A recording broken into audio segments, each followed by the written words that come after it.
I wish we had happier news to report on this morning that has so much meaning for so many Americans. Sadly, the news is not good. A series of bomb attacks in the country of Sri Lanka, an island nation off the coast of India.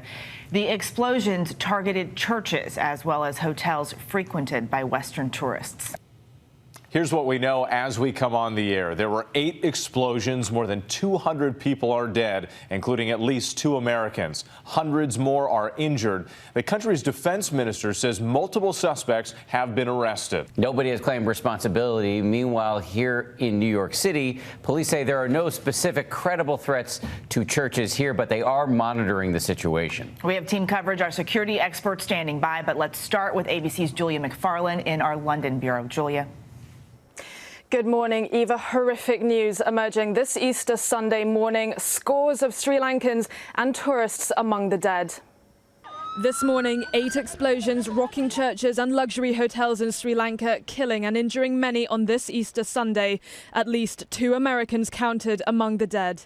2 of the near simultaneous explosions believed to have been carried out by suicide bombers, according to the Associated Press.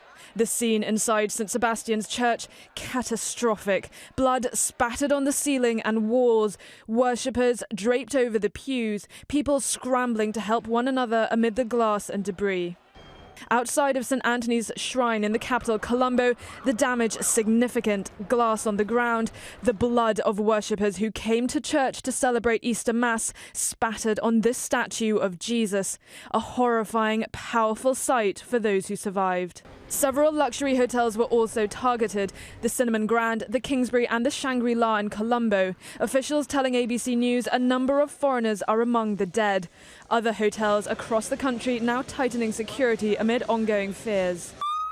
Ambulance after ambulance rushing to local hospitals, medics desperate to save the injured. Sri Lankans this morning stunned and tearful. Hundreds lining to give blood, so many that some hospitals are having to turn volunteers away. Sri Lanka has been at peace for many years since the end of its civil war. This horror punctures not only a period of calm, but also this most joyful of Christian celebrations. Eva? And Julia, Pope Francis celebrating Easter at the Vatican this morning, mentioning the attacks in Sri Lanka. Yes, that's right. Pope Francis, he referenced Sri Lanka right at the top of his Easter greeting, saying, "I learned with great sadness the news of the attacks in Sri Lanka today. I wish to show my affection to the Christian community there, struck whilst gathered together in prayer, and to the victims of all such cruel violence." Now, over in Rome, security is always very tight this time of year, but sadly, the church has been targeted on Easter before. We've seen such attacks in Egypt and Pakistan in recent years. Eva? Julia McFarlane in London. Thank you, Whit. All right, Eva, joining us now from Washington is Brad Garrett, a former FBI special agent and ABC News analyst. Brad, thanks for being with us. We do appreciate it. Of course, we're still awaiting more details about these attacks, but we know the 8 blasts were sophisticated, targeting churchgoers and tourists on Easter Sunday. What does that tell investigators?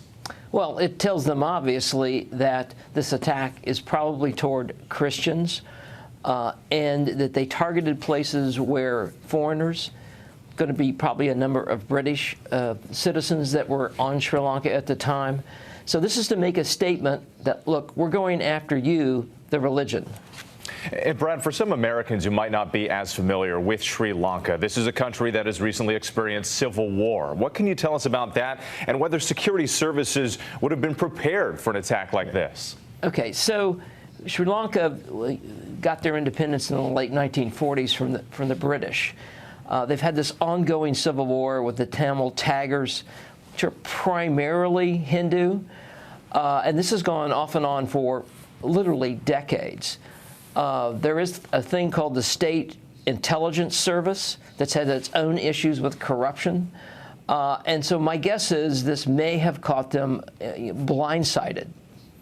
The NYPD here at home, other departments saying that there is no specific threat here, but how might U.S. law enforcement agencies monitor and respond when something like this happens abroad?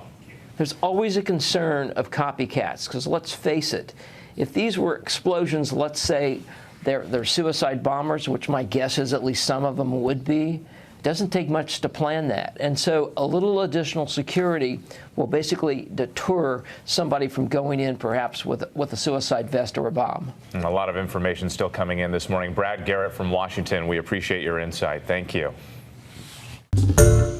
Hi, everyone. George Stephanopoulos here. Thanks for checking out the ABC News YouTube channel. If you'd like to get more videos, show highlights, and watch live event coverage, click on the right over here to subscribe to our channel. And don't forget to download the ABC News app for breaking news alerts. Thanks for watching.